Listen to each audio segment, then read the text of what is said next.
ഒരാളുടെ ജനനം എന്നത് ഒരു മാരകമായ അപകടമാണ്. എൻ്റെ വ്യക്തിത്വത്തെ കേവലം ഒരു വോട്ടിലേക്കോ അക്കത്തിലേക്കോ ഒരു വസ്തുവിലേക്കോ മാത്രമായി അവർ ചുരുക്കി. വാക്കുകൾ രോഹിത് വെമുലയുടേതാണ്. 2016 ഹൈദരാബാദ് യൂണിവേഴ്സിറ്റിയിൽ റാഗിങ്ങും ജാതി വിഭജനം നേരിട്ട് ആത്മഹത്യ ചെയ്ത രോഹിത് വെമുല 2026 നോക്കുമ്പോൾ നമ്മുടെ BDS വിദ്യാർത്ഥി നിതിൻ രാജിൻ്റെ ആത്മഹത്യയിലേക്ക് നോക്കുമ്പോൾ ഈ ഒരു വാചകം തന്നെയാണ് അതിലേക്ക് പ്രസക്തമാവുന്നത്. എന്തുകൊണ്ടായിരിക്കും കോളേജിൽ നിന്നും ജാതി വിവേചനവും അല്ലെങ്കിൽ വർഗീയതയും അത് തുടച്ചു മാറ്റപ്പെടാത്തത്? നമ്മൾ ചില കാര്യങ്ങൾ എന്തോരം തുടച്ചു മാറ്റാൻ ശ്രമിച്ചു കഴിഞ്ഞാലും മാറ്റപ്പെടാൻ സാധ്യതയുള്ള കാര്യങ്ങളല്ല, മാറില്ല. അതുപോലെ തന്നെയാണ് ചിലരുടെ ഉള്ളിൽ ഉറച്ചു പോയിട്ടുള്ള ജാതി വെറി, അതല്ലെങ്കിൽ വർണ്ണവെറി എന്നീ കാര്യങ്ങൾ. ഇപ്പോൾ ആർച്ച എന്ന് പറയുന്ന വിദ്യാർത്ഥി നമ്മുടെ മാധ്യമങ്ങൾക്ക് നൽകിയ ഒരു ബൈറ്റ് നമ്മൾ കണ്ടതാണ്. അതിൽ ഈ കുട്ടി പറയുന്ന 1-2 കാര്യങ്ങളുണ്ട്. ഈ പറയുന്ന കുറ്റാരോപിതനായ വ്യക്തി, അയാൾ അധ്യാപകൻ എന്ന് വിളിക്കാൻ ഞാൻ ആഗ്രഹിക്കുന്നില്ല, റാം എന്ന് പറഞ്ഞ കുറ്റവാളി, അയാൾ കോളേജിലേക്ക് വരുന്നു. ഈ കുട്ടികൾ കോളേജിലേക്ക് വരുമ്പോൾ സെപ്റ്റംബറിലാണ് ഇവരുടെ ഫസ്റ്റ് സെം ആരംഭിക്കുന്നത്. അപ്പോൾ ഇവർ കോളേജിലേക്ക് വരുമ്പോൾ സീനിയേഴ്സ് ഈ കുട്ടികൾക്കൊരു മുന്നറിയിപ്പ് കൊടുക്കുകയാണ്, ഇവിടെ ഇങ്ങനൊരു അധ്യാപകനുണ്ട്, അല്ലെങ്കിൽ ഇങ്ങനൊരു വ്യക്തിയുണ്ട്. ഞാൻ മുൻപ് പറഞ്ഞിരുന്നു, എനിക്ക് അയാൾ അധ്യാപകൻ എന്ന് വിളിക്കാൻ ആഗ്രഹമില്ല. റാം എന്ന് പറയുന്ന ഒരു വ്യക്തിയുണ്ട്, അയാളെ സൂക്ഷിക്കണം. പൂർവ്വ വിദ്യാർത്ഥികൾ അല്ലെങ്കിൽ സീനിയേഴ്സ് പുതിയതായിട്ട് വരുന്ന ഫ്രഷ്നേഴ്സിന് കൊടുക്കുന്ന ഒരു റിപ്പോർട്ടാണ്, ഒരു അധ്യാപകനെ കുറിച്ച് കൊടുക്കുന്ന റിപ്പോർട്ടാണ്. ഞാനും കോളേജിൽ പഠിച്ചിട്ട് വന്നൊരു വ്യക്തിയാണ്. നമ്മൾ ചെല്ലുമ്പോൾ നമുക്ക് കിട്ടുന്നത് എങ്ങനെയാണ്? ഇവിടെ ഇന്ന പോലൊരു സാറുണ്ട്, നല്ല സാറാണ്, അദ്ദേഹത്തിൻ്റെ ക്ലാസ്സിൽ ഇരുന്ന് കഴിഞ്ഞാൽ നമുക്ക് നന്നായി കാര്യങ്ങൾ മനസ്സിലാകും എന്ന് പറയുന്നിടത്ത് ഒരു അധ്യാപകനെ കുറിച്ച് കുട്ടികൾ പറയുന്നത് ഇങ്ങനെയൊക്കെയാണ്. ശരി, ഇത് എല്ലാ അധ്യാപകരെക്കുറിച്ചും ചില അധ്യാപകരെക്കുറിച്ച് കുറ്റം പറയുന്ന വിദ്യാർത്ഥികളുണ്ട്. അങ്ങനെ ആവാമെന്ന് പ്രതീക്ഷിച്ച് ക്ലാസ് റൂമിലേക്ക് ചെല്ലുമ്പോൾ ഇയാൾ വരികയാണ്. ഇയാൾ വരുമ്പോൾ ക്ലാസ് എടുക്കുന്നില്ല എന്നാണ് ആർച്ച പറയുന്നത്. ഇയാൾ ബൈബിളിനെയും ഖുറാനെയും ഭഗവത്ഗീതയെയും കുറിച്ച് സംസാരിക്കുന്നു, ഖുറാനെ കുറ്റപ്പെടുത്തി സംസാരിക്കുന്നു. ക്ലാസ്സിലെ നിറം കുറഞ്ഞ കുട്ടികളെ സ്ലം ഡോഗ്സ് എന്ന് വിളിക്കുന്നു, വണ്ണമുള്ള കുട്ടികളെ നോക്കിയിട്ട് ഫാറ്റി ഗേൾ അല്ലെങ്കിൽ ഫാറ്റി ബോയ് എന്ന് വിളിക്കുന്നു. എന്നാൽ വെളുത്ത നിറമുള്ള കുട്ടികൾ അയാൾക്ക് സിൻഡ്രലയാണ്. അതാണ് ഈ റാമിൻ്റെ ഒരു രീതി. അയാളൊരു അധ്യാപകനാണോ എന്ന് ചോദിച്ചാൽ അയാളൊരു അധ്യാപകനല്ല, മനുഷ്യനാണെന്ന് പോലും പറയാൻ കഴിയില്ല ഒരു കാരണവശാലും. രൂപം കൊണ്ട് മനുഷ്യരാണെങ്കിലും ഇന്നും നമ്മുടെ പൂർവികരായ കുരങ്ങിൽ നിന്നും വ്യത്യാസം വരാത്ത ചില ജന്മങ്ങളുണ്ട്. അങ്ങനെ ഒരു ജന്മമാകാം ഒരുപക്ഷെ, പക്ഷേ മൃഗമാണ്, മനുഷ്യരൂപമുണ്ട്. നമ്മുടെ പുരാണങ്ങളിൽ പറഞ്ഞിട്ടുണ്ട്, കാലാകാലങ്ങളിൽ മനുഷ്യരൂപമെങ്കിലും അസുരൻ്റെ സ്വഭാവമുള്ള ജന്മങ്ങൾ ഉണ്ടായിക്കൊണ്ടിരിക്കും, അവരെ നശിപ്പിക്കുവാനായിട്ടാണ് അവതാരങ്ങൾ വരുന്നത് എന്നാണ് പുരാണങ്ങൾ പറഞ്ഞിട്ടുള്ളത്. വാട്ട് എവർ ഇറ്റ് ഈസ്, അതെന്തെങ്കിലും ആകട്ടെ. പക്ഷേ ഇതെങ്ങനെയല്ല. ഇയാൾ കുട്ടികളോട് പറയുന്നതെന്ന് ചോദിച്ചാൽ ഇയാൾക്ക് ഖുറാനെ പുച്ഛമാണ്, ബൈബിളിനെ പുച്ഛമാണ്. ഇയാളുടെ പേര് റാം എന്നാണ്. അപ്പോൾ ഇയാൾക്ക് ഭഗവത്ഗീത മാത്രം മതി. ഇവിടെ ചില രാഷ്ട്രീയ പ്രസ്ഥാനങ്ങളുണ്ട് ഇതുപോലെ മതം കുത്തി നിറയ്ക്കുന്നത്. അതുപോലെ തന്നെ കുട്ടികളിലേക്ക് മതം കുത്തി നിറയ്ക്കാൻ ശ്രമിക്കുന്ന ഒരു നരാധമൻ, അങ്ങനെ തന്നെ പറയേണ്ടി വരും. പിന്നെ ഈ നിതിൻ ആത്മഹത്യ ചെയ്തു എന്ന് പറയുന്ന സമയം നിതിൻ കെട്ടിടത്തിന് മുകളിൽ നിന്ന് വീഴുന്നു, കുട്ടികളെല്ലാം പരിഭ്രാന്തരായി ഓടിക്കൊണ്ടിരിക്കുകയാണ്. ആ സമയത്ത് ഈ കുട്ടിയുടെ ബ്ലഡ് O നെഗറ്റീവാണ്, റയർ ബ്ലഡ് ഗ്രൂപ്പാണ്. അപ്പോൾ അതിനായി കുട്ടികൾ ഓടുന്ന സമയത്ത് ഈ റാം വിദ്യാർത്ഥികളോട് പറയുന്നത് ഇങ്ങനെയാണ്, അവൻ സിമ്പതിക്ക് വേണ്ടി ചെയ്തതാണ്, അവനൊരു വിഡ്ഢിയാണ്. ചിന്തിക്കണം, ഒരുവൻ ആത്മഹത്യ ചെയ്യണമെന്നുണ്ടെങ്കിൽ മനോഹരമായൊരു ജന്മം, ഒരു ജീവിതം, ഒരു മനുഷ്യജന്മം എന്ന് പറയുന്നത് ഒരിക്കൽ സംഭവിക്കുന്നതെന്ന് വിശ്വസിക്കുന്നവനാണ് ഞാൻ പുനർജന്മങ്ങളെക്കുറിച്ചൊന്നും വിശ്വസിക്കാറില്ല, ഇനിയൊരു ജന്മം ഉണ്ടെന്നും വിശ്വസിക്കാറില്ല. ഈ ജന്മം അത് സന്തോഷമായി ജീവിക്കണം, വളരെ നിറമുള്ള സ്വപ്നങ്ങൾ കണ്ട് ജീവിക്കണം, നന്നായി അടിച്ചു പൊളിച്ച് ജീവിക്കണം എന്ന് ആഗ്രഹിക്കുന്ന ഒരു വ്യക്തിയാണ് ഞാൻ. അപ്പം അങ്ങനെ ഒരു ജീവിതം എന്താണെങ്കിലും ഇതിനും ആഗ്രഹിച്ചിട്ടുണ്ടാകാം. അവൻ ഒരിക്കൽ വരമായി കിട്ടിയ ജീവിതത്തെ ഒരു കെട്ടിടത്തിന് മുകളിൽ നിന്നും തറയിലേക്കുള്ള ദൂരം കൊണ്ട് അവസാനിപ്പിച്ച് അവൻ മടങ്ങണമെന്നുണ്ടെങ്കിൽ എത്രമാത്രം അവൻ്റെ മനസ്സ് വേദനിച്ചിട്ടുണ്ടാകുമെന്ന് നമ്മളിവിടെ ചിന്തിക്കേണ്ട ഒരു വിഷയമാണ്. അവൻ്റെ അമ്മയ്ക്ക് ഒരു ഓപ്പറേഷൻ നടന്നിരുന്നു. അവൻ്റെ അമ്മയ്ക്ക് ഓപ്പറേഷൻ നടന്ന സമയത്ത് അവൻ്റെ അമ്മയുടെ ഓപ്പറേഷന് എന്ത് തന്നെ ആവട്ടെ, ആ ഓപ്പറേഷൻ നടന്ന സമയത്ത് അവൻ്റെ അമ്മ സ്കൂളിൽ ഹാജരാകണം അല്ലെങ്കിൽ കോളേജിൽ ഹാജരാകണമെന്ന് പറയുമ്പോൾ അമ്മയ്ക്ക് വയ്യ എന്ന് പറയുമ്പോൾ ഈ സാറ് ചോദിക്കുന്നു, അല്ലെങ്കിൽ ഈ റാം ചോദിക്കുന്നു, സാറല്ല ഈ റാം ചോദിക്കുന്നത്, കാലിന് കുഴപ്പമൊന്നുമില്ലല്ലോ, അപ്പോൾ ഇപ്പം ഈ ആർക്ക് വയ്യ എന്ന് പറയുമ്പോഴേക്കും പറയുന്ന ഒരു കാര്യം ചെയ്യും, നിന്റെ ഓർഗനും കൂടെ അങ്ങ് കട്ട് ചെയ്ത് കളഞ്ഞേക്കും, നിന്റെ ഓർഗൻ കട്ട് ചെയ്ത് കളഞ്ഞേക്കും. ഒരു വിദ്യാർത്ഥിയോട് ഒരു അധ്യാപകൻ പറയുന്ന വാക്കാണ് നിന്റെ ഓർഗൻ കട്ട് ചെയ്ത് കളഞ്ഞേക്കും. അതുപോലെ തന്നെ മറ്റുള്ള കുട്ടികളുടെ മാർക്ക് ലിസ്റ്റുകൾ ക്ലാസ്സിൽ അടുത്ത കുട്ടികളെ കൊണ്ട് വായിപ്പിക്കുക, അതായത് ക്ലാസ്സിൽ നിർത്തി അപമാനിക്കുക, ക്ലാസ്സിൽ കുട്ടികൾ ഹാജരുണ്ടെങ്കിൽ പോലും അറ്റൻഡൻസ് നൽകാതിരിക്കുക, കുട്ടികളെ പരമാവധി ഹരാസ് ചെയ്യുക. ഞാനൊരു കൊലപാതകം നടത്തിയിട്ടുണ്ട് എന്ന് വിദ്യാർത്ഥികളുടെ മുന്നിൽ വെച്ച് വിളിച്ചു പറയുന്ന അത്ര ധൈര്യം. ഇയാൾക്കെതിരെ കഴിഞ്ഞ വർഷം സസ്പെൻഷൻ കിട്ടിയിരുന്നു, പക്ഷെ ഇയാൾ കോളേജിൽ തിരിച്ചു വന്നു. ഇയാൾ അപ്പോൾ പറയുന്നുണ്ട് സസ്പെൻഷൻ എനിക്ക് പുല്ലാണ്. ഇവരുടെയൊക്കെ ഏറ്റവും വലിയ അഹങ്കാരം ജോലി ചെയ്താലും ചെയ്തില്ലെങ്കിലും സാലറി കിട്ടുമെന്നുള്ളതാണ്. സസ്പെൻഷനിലാണെങ്കിലും ഹാഫ് സാലറി ഇവർക്ക് കിട്ടും. അത് മതി. ഒരു കോളേജ് അധ്യാപകന്റെ സാലറി എന്താണെന്നുള്ളത് നിങ്ങൾക്കറിയാം, ഭീമമായ ഒരു തുകയാണ്.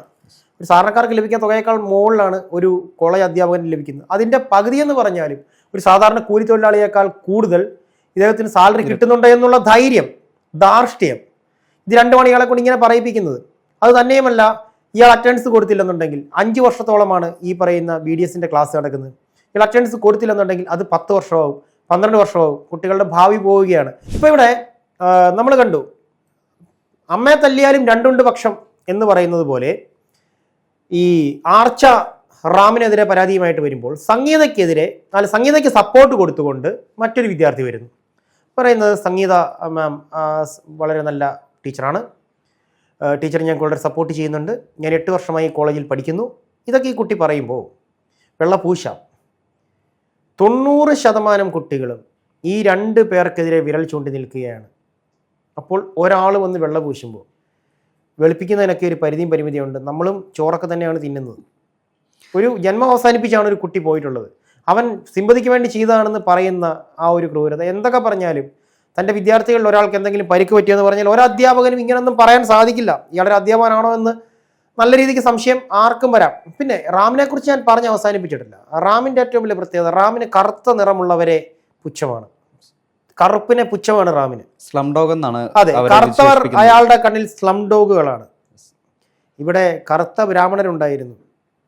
നമ്മുടെ രാജവംശത്തിന്റെ വരച്ചു വെച്ചിട്ടുള്ള ചിത്രങ്ങളല്ലാതെ അവരുടെ യഥാർത്ഥ ചിത്രങ്ങൾ ആദ്യമായി പകർത്തിയ ഒരു രാജവംശത്തിന്റെ ചിത്രമുണ്ട്. അദ്ദേഹം അന്ന് 100 പൊൻപണം കൊടുത്തിട്ട് പകർത്തിയ ഒരു ചിത്രമുണ്ട്. ആ ചിത്രത്തിൽ നമ്മുടെ തിരുവനന്തപുരം ഭരിച്ചിരുന്ന ഒരു രാജാവിൻ്റെ ഫോട്ടോ ഉണ്ട്. ആ ഫോട്ടോയിൽ അദ്ദേഹത്തെ കണ്ടു കഴിഞ്ഞാൽ കുടവേറുന്തി, വലിയ ഉയരമൊന്നുമില്ലാതെ കറുത്ത നിറത്തിലുള്ളൊരു മനുഷ്യനാണ്. പക്ഷേ അയാൾ രാജകുടുംബമാണ്. നിറമല്ല ഒരുവൻ്റെ ജാതി തീരുമാനിക്കുന്നത്, അല്ലെങ്കിൽ ഒരുവൻ്റെ മഹത്വം അല്ലെങ്കിൽ അവൻ്റെ കുലമഹിമ തീരുമാനിക്കുന്നത് നിറമല്ല. നിറമെന്ന് പറയുന്നത് നമ്മുടെ ശരീരത്തിലെ ഹോർമോണുകൾ നമുക്ക് സമ്മാനിക്കുന്ന ഒരു വസ്തു മാത്രമാണ് നിറം. കറുപ്പും വെളുപ്പും അത് മനുഷ്യൻ്റെ എന്താ പറയുന്നത്, അയാളുടെ ശരീരത്തിനുള്ളിലെ ഹോർമോണുകൾ തീരുമാനിക്കുന്ന ഒരു കാര്യമാണ്. പക്ഷേ ഒരു ഡോക്ടറായിട്ടുള്ള റാമിന്, അധ്യാപകൻ എന്ന് പറയപ്പെടുന്ന റാമിന് കറുപ്പിനെ പുച്ഛമാണ്. ഏറ്റവും ഭംഗിയുള്ള നിറമെന്നാണ് കറുപ്പിനെ സൂചിപ്പിക്കുന്നത്. മാനിറമാണ്, അതിനെ അറിയപ്പെടുന്നത് തന്നെ മാനിറമെന്നാണ്. പക്ഷെ ആ ഒരു നിറത്തെ ഇയാൾക്ക് പുച്ഛമാണ്.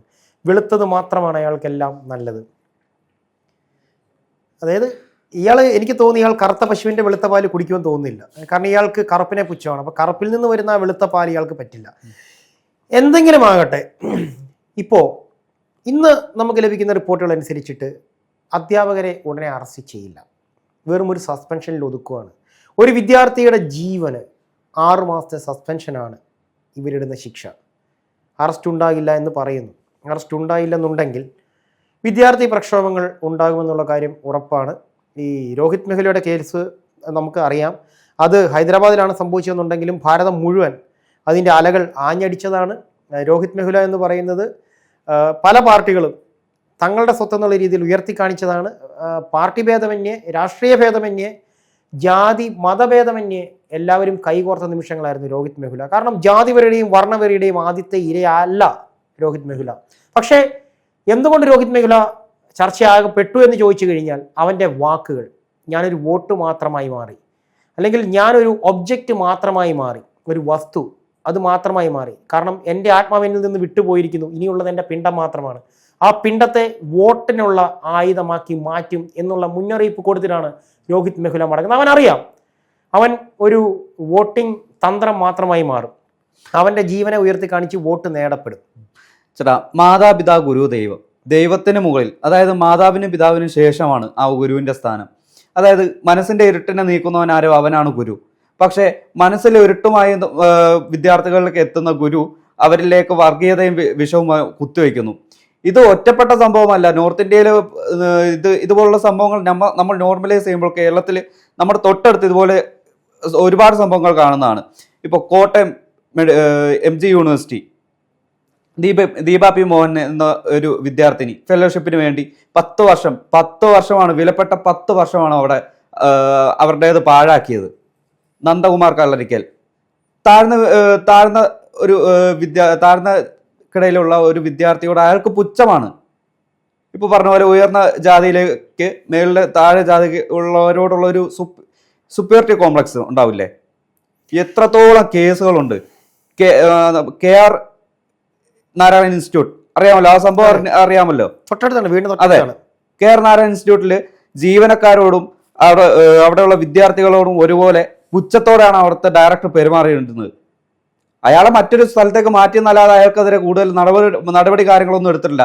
അതുപോലെ തന്നെ ആയിരിക്കില്ല ഇപ്പൊ ഈ പറഞ്ഞ റാമിന്റെ കാര്യത്തിൽ അവർ ഇപ്പൊ നിലവിൽ ഒളിവിലാണ്.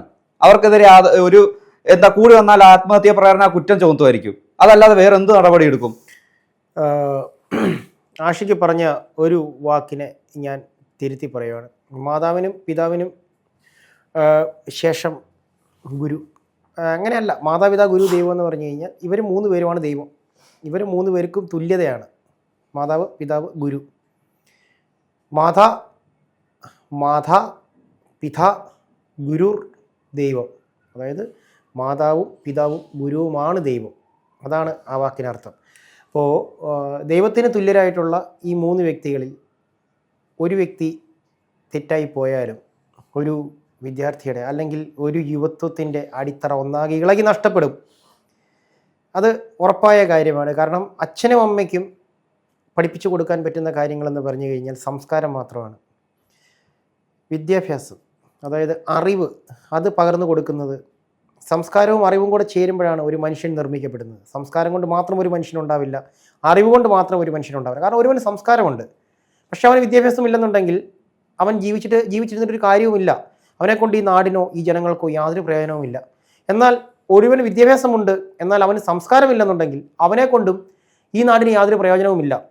നമുക്കറിയാം, പഠിത്തമുണ്ട്, അവനൊരു മനുഷ്യനൊന്നുമല്ല, എന്തൊരു സാധനമോടെ പഠിച്ചതിനുള്ള വിവരമില്ല എന്ന് നമ്മൾ ചിലരെ കുറിച്ച് പറയാറുണ്ട്.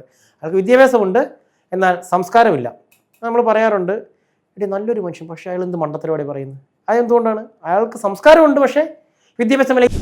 ഇത് രണ്ടും കൂടി തുല്യമായ ഒരു മനുഷ്യനിലേക്ക് പകർന്നു കൊടുക്കുന്നത് അച്ഛനും അമ്മയും ഗുരുവും കൂടെ ചേരുന്നൊരു സമയത്താണ്. ഈ പറയുന്ന ഗുരുനാഥൻ്റെ ഭാഗത്തു നിന്ന് വരുന്ന മിസ്റ്റേക്കുകൾ, സ്വന്തം അച്ഛൻ്റെ അമ്മയുടെ ഭാഗത്ത് നിന്ന് വരുന്ന മിസ്റ്റേക്കുകൾ പോലെ തന്നെ ഒരു വിദ്യാർത്ഥിയെ ഭയങ്കരമായി അവനെ അടിച്ചമർത്തോ അടിച്ചു താഴ്ത്തോ അവന് നല്ല വേദന ഉണ്ടാകും. അവൻ്റെ കൂടത്തിൽ പഠിക്കുന്ന വിദ്യാർത്ഥികളുടെ മുന്നിൽ വെച്ചാണ് നിതിൻ അപമാനിക്കപ്പെട്ടത്. അവൻ്റെ അമ്മയുടെ രോഗാവസ്ഥയെ പോലും അവനെ വളരെ മോശപ്പെട്ട രീതിയിൽ അയാൾ സംസാരിക്കുന്നു. അവനെ മനഃപൂർവ്വം തോൽപ്പിക്കുമെന്ന് പറയുന്നു, 3 മാർക്ക് കുറയ്ക്കുമെന്ന് പറയുന്നു, അവൻ്റെ അറ്റൻഡൻസ് കുറയ്ക്കുന്നു. അറിയാം, തിരുവനന്തപുരത്ത് നിന്നും കണ്ണൂരേക്കുള്ള ദൂരം അറിയാം. ഈവൻ ടീച്ചറിൻ്റെ ക്ലാസ് റൂമിൽ നിന്നും കരഞ്ഞുകൊണ്ട് ഇറങ്ങിപ്പോയി എന്നൊരു CCTV വിഷ്വൽ പുറത്ത് വരുന്നുണ്ട്. അതിനെ കോളേജ് അധികൃതർ വെളുപ്പിക്കുന്നത് ലത എന്ന് പറയുന്നൊരു അധ്യാപികയുടെ ഫോൺ നമ്പർ അവൻ ലോൺ ആപ്പിൽ കൊടുത്തു എന്നാണ്. ഇവൻ ഈ ലോൺ ആപ്പ് എടുത്തത് ഇവൻ്റെ സെമസ്റ്റർ ഫീസ് അടയ്ക്കുവാനായിട്ട് ഇവന് 15,000 രൂപ വേണ്ടി വന്ന സമയത്ത് അമ്മയുടെ ഓപ്പറേഷൻ ആയിരുന്നു, അച്ഛൻ്റെ കയ്യിൽ പണം ഇല്ലായിരുന്ന കൊണ്ട് ഇവനൊരു ലോൺ എടുത്തിരുന്നു. പക്ഷെ നമുക്കറിയാം, ഒരു ലോൺ ആപ്പ് എടുത്തു കഴിയുമ്പോഴേക്കും നമ്മുടെ അടുത്ത് ചോദിക്കുന്ന ആക്സസുകൾ എന്ന് പറയുന്നത് മീഡിയ ആൻഡ് കോൺടാക്റ്റ്, അത് അലോ ചെയ്ത് കൊടുക്കണം. നമ്മുടെ ഫോണിലെ കോൺടാക്റ്റുകൾ മുഴുവൻ അവർക്ക് ആക്സസ് ചെയ്യാൻ പറ്റും, നമ്മുടെ ഫോണിലെ മീഡിയകൾ മുഴുവൻ അവർക്ക് ആക്സസ് ചെയ്യാൻ പറ്റും. ആ മീഡിയയിലുള്ള നമ്മുടെ ഫോട്ടോകൾ എടുത്തിട്ട് അവരെ മോർഫ് ചെയ്തിട്ട് പ്രചരിപ്പിക്കുന്ന പല സംഭവങ്ങളും കണ്ടിട്ടുണ്ട്. ആ ഒരു കണക്കിൽ ലത എന്ന് പറയുന്ന ടീച്ചറിൻ്റെ ഫോണിലേക്ക് ചിലപ്പോൾ ഒരു പക്ഷേ മെസ്സേജ് എന്നിരിക്കാം. അത് ലതയെ നിരന്തരം വിളിച്ച് ശല്യപ്പെടുത്തിയത് ചോദ്യം ചെയ്യാനായിട്ട് വന്നു. അതിൻ്റെ പേരിൽ നിതിൻ കരഞ്ഞുകൊണ്ട് ഇറങ്ങിപ്പോയി. അതിനുശേഷം ആത്മഹത്യ ചെയ്തു എന്ന് പറയുമ്പോൾ ഒരു കാര്യം മനസ്സിലാക്കണം, ഈ സംഭവം തന്നെയാണ് നിതിൻ പറയുന്ന ഒരു സംഭവമുണ്ട്. അവൻ ലീവ് ചോദിക്കാനാണ് വീട്ടിലേക്ക് പോയത്, മറ്റേ ടീച്ചേഴ്സ് റൂമിലേക്ക് പോയത്. അവിടെ ചെല്ലുന്ന അവനോട് ഇവിടെ നിന്ന് പുറത്തിറങ്ങിയാൽ കയ്യും കാലും വെട്ടുമെന്ന് പറയുന്നു, നിങ്ങൾ എന്ത് വേണമെങ്കിൽ ചെയ്തോ എന്ന് പറയുന്നു. അതിനുശേഷമുണ്ടായ എന്തോ ഒരു ഭീഷണി, നിലനിൽപ്പിന് പറ്റാതെ പോയൊരവസരം, ഒരു നിമിഷത്തെ എടുത്തുചാട്ടം. ഒരുപക്ഷെ ഈ ഒരു മൊമെൻറ്റിൽ നിന്ന് തിരിച്ചു വന്നിരുന്നുവെങ്കിൽ ഇന്ന് നിതിനെന്ന് പറയുന്ന മിടുക്കനായ വിദ്യാർത്ഥി നമ്മുടെ ഒപ്പം ഉണ്ടാകുമായിരുന്നു. പക്ഷെ ഒരു സെക്കൻഡ്, നമുക്കറിയാം ആത്മഹത്യയിൽ നിന്ന് തിരിച്ചു വരുന്നവൻ പിന്നെ ഒരിക്കലും ആത്മഹത്യ ചെയ്യില്ല എന്നാണ് പറയുന്നത്. കാരണം ആത്മഹത്യ ചെയ്യുവാനായി തീരുമാനിക്കുന്ന ആ ഒരു നിമിഷവും അതിൻ്റെ ദൂരവും, അതിനുശേഷം അതിലേക്ക് ചാടി പുറപ്പെടുമ്പോഴുണ്ടാകുന്ന വേദന, മരണത്തെ സ്വീകരിച്ചില്ലെന്നെങ്കിൽ തിരിച്ചു വരുന്നതിൻ്റെ ബുദ്ധിമുട്ട്, പിന്നെ ഒരിക്കലും അവനത് ചെയ്യില്ലെന്നറിയാം. പക്ഷേ നിതിനൊന്നും ഇതിനുള്ള സമയമൊന്നും ഉണ്ടായിരുന്നില്ല. ആ ഉയരങ്ങളിൽ നിന്നും അവൻ താഴേക്ക് പതിച്ചു. അവൻ്റെ ആ പതനത്തെ പോലും അയാൾ അപമാനിച്ചു. എന്താണെങ്കിലും നടപടികളൊന്നും ഉണ്ടാവാൻ പോകുന്നില്ല. കാരണം ഇതിനു മുൻപും നടപടികൾ പലതും ഉണ്ടായിട്ടുണ്ടെന്ന് നമുക്കറിയാം. അതെങ്ങനെയൊക്കെയാണെന്നറിയാം. 6 മാസം പോയിരിക്കും, അതിനുശേഷം വരും. ഇയാൾക്കെതിരെ കഴിഞ്ഞ വർഷം ഒരു നടപടി ഉണ്ടായതാണ്. അയാൾ സസ്പെൻഷൻ കഴിഞ്ഞിട്ട് തിരിച്ചു വന്നു, വിദ്യാർത്ഥികളെ വീണ്ടും പീഡിപ്പിച്ചു. ഇന്നൊരു വിദ്യാർത്ഥി മരണപ്പെട്ടു. പക്ഷേ മാതൃകാപരമായ ശിക്ഷ തന്നെ നൽകണം. ഇനിയൊരു അധ്യാപകനും അല്ലെങ്കിൽ ഇനിയൊരു വിദ്യാർത്ഥിക്കും ഇങ്ങനെയുള്ള ദുരനുഭവം ഉണ്ടാകരുത്. ഇനിയൊരു അധ്യാപകരും വിദ്യാർത്ഥികൾക്ക് നേരെ ഇങ്ങനെ ഒന്നും ചെയ്യാൻ പാടില്ല. കാരണം ഇന്നത്തെ വിദ്യാർത്ഥികൾ നാളത്തെ രാഷ്ട്രത്തിൻ്റെ നിർമ്മാതാക്കളാണെന്നുള്ളത് അധ്യാപകർ ദയവ് ചെയ്ത് മറക്കരുതെന്ന് മാത്രം പറയാനുള്ളൂ.